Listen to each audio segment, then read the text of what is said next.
Even though corporate media does not talk about this, we've been talking about it. This is the Porter Ranch methane leak happening in California. And the big news now is that California has indeed declared a state of emergency over that methane leak. It's been going on for months. The estimates are it will not be stopped until late February. And the governor of California, Democratic Governor Jerry Brown, finally made the decision to make this a state of emergency. This will now activate a number of federal and state resources. We've seen the pollution just spew out of there, as we talked about, every single day. The amount of pollution normally emitted by 4.7 million cars is being emitted. This is a crisis, Lewis. And finally, after months, we have a state of emergency. And the state of emergency isn't going to make this leak stop any quicker, right? No. Well, I don't know. I guess maybe without it, it could get extended even beyond February. I don't know. Well, I think it's safe to assume that the company at fault here has the resources to make sure that this leak stops, but their estimates are that it's going to take a while. So I don't think state of emergency is going to help that.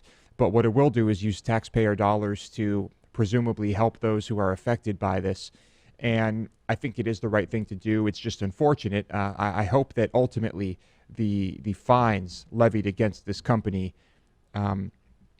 end up equaling more than what was used of the taxpayer dollars to pay for whatever they're using it on. Well, a couple thoughts on that. Number one, Governor Jerry Brown has said that even though it is a state of emergency and now government resources will be activated, that he has every intention of the utility company, SoCalGas, ultimately paying for all of these costs, that California will recover these costs from the gas company. The other issue that's in the background here, and I've mentioned it before and I'll mention it again, is that Governor Brown's sister is a paid board member of the company responsible for the leak. Now, specifically how that's a factor, we could say, well, the state of emergency wasn't declared for a while because the governor, that brings more bad attention.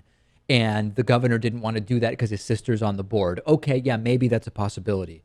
As Lewis said, though, when we look at possible fines here, and when we look at, as Lewis said in the past, when we also look at the government recouping the costs of the state of emergency, there's been an analysis done, I'm sure, by the gas company that said, oh, it's actually cheaper to risk having one of these incidents every X number of years and just pay for what it costs to fix that than to proactively upgrade safety on everything that we're doing. These are numbers that they run.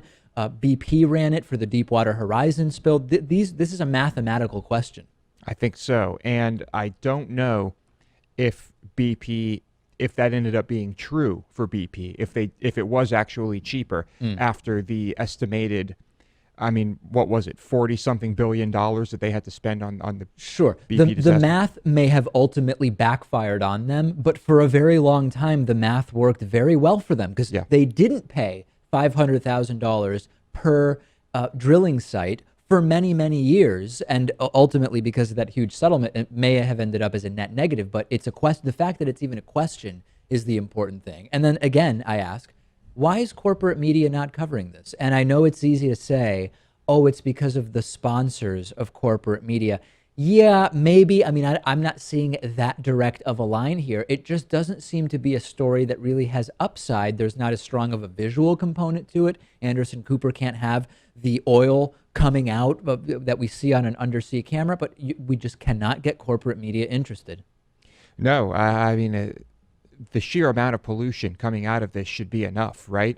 People, I think if you use headlines that highlight that, I think people will be interested. I think people will be angry. I think you can, I guess you could say galvanize people. And what are those people going to be able to do? Maybe not much. Yeah, maybe not much. And as we know, you can definitely fearmonger with this story. That's something corporate media is very good at doing, but they're still not doing it. Do some fearmongering. At least it'll get the story on people's radar.